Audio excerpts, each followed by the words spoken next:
And we have to make sure we elect the right person to be the governor, the friend of education, Barbara Buono, or Governor Christie, who's trying to ruin public education, who is out to take away your collective bargaining, which means you have no more contract. You have no rights. You are at the will of the superintendent to tell you what your hours are, what your salary is going to be, what your health benefits are going to be. This has been a threat for 4 years. Now it keeps building, and it's a big threat. And Dr. Farrell started out his presentation by talking about Americans for Prosperity. They have opened 5 offices in New Jersey, and I believe one of them is in Middlesex County. So this is a real threat. You have a rare opportunity, and you got to vote who you want to vote. But you get a chance for a do-over. NJA membership has a chance for a do-over, because most of them voted for this guy. Well, not most of them, only 40%. And we know, I know what he did.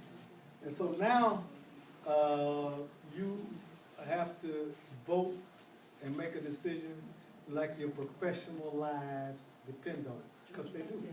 And your spouses, and Right. your parents. Right. You gotta get the whole family. So the whole thing, and I don't, but the thing is, can this be, what? Yes. You need to mobilize and take action. And it has to be done block by block, community by community, church by church, civic organization by civic organization, because that's the way they're doing it. And we got to match it, person for person, on the street. And when the people we elect casting these votes, we just got to go out and remove them. And that's the movement that we're engaged with on Morrow Mondays in North Carolina right now. Because we know we cannot survive that. I go to Morrow Monday, because it's not just the teachers. They took $100 million out of USC's budget. They're coming after tenure in higher education. So everybody's at risk. And so people are beginning to understand that across race, gender, and class. So I'll stop here. I know I've gone much too long. And but you do good.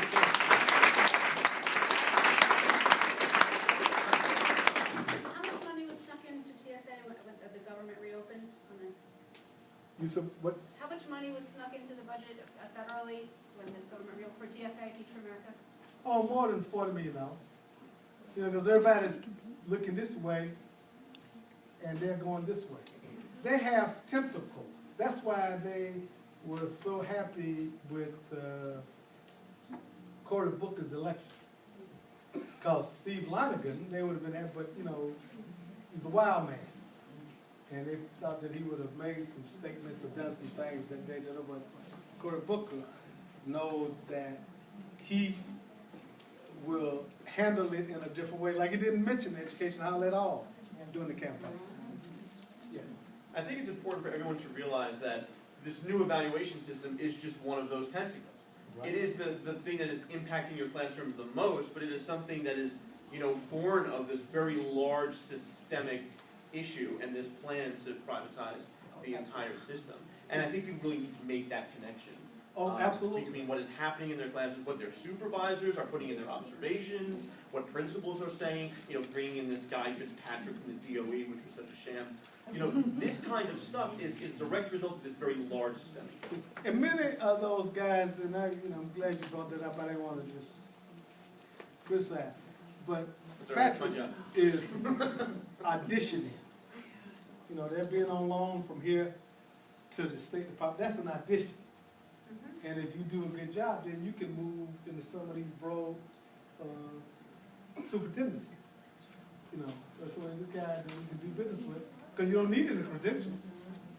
They just stick you in there. And so many administrators, they are filthy, because they know they got to make a decision. If they don't go along with this, I may not be able to get another district, because all the other districts that are coming open want somebody who has already, has drank the Kool-Aid.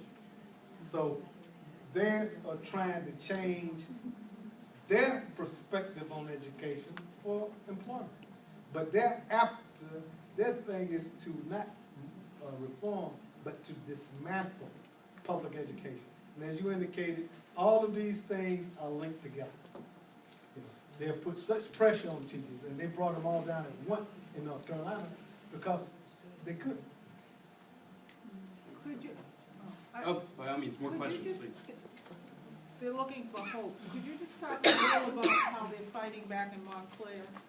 Because there's one place where they're not taking it.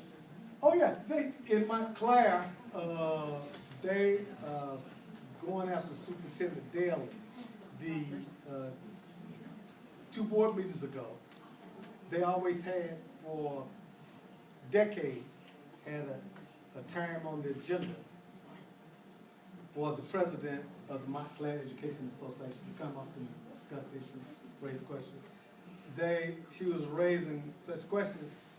At that meeting, they announced that they would no longer, they eliminated that from the agenda. As if from henceforth, any remarks she made, she would have to join the general population at the end of the meeting. The teachers have, a group of teachers had been requested by the superintendent to address what was going on in their school, a new program she was implementing. They took that time and courageously went up and challenged the board for disrespecting their leader. And it turned almost into a brouhaha after that. And it's been a brouhaha from meeting after meeting. You have to take action. And you gotta decide what that is. But whatever it is, you have to be united. So they can't pick off one person, offer him or her a deal. But you gotta decide as a union what you wanna do and when you're gonna do it. And how far you're willing to go, because they have decided they're gonna downsize. That decision has already been made. They wanna downsize public education in this state, period. And get rid of it and replace it with a contingency workforce that will turn over and over and over.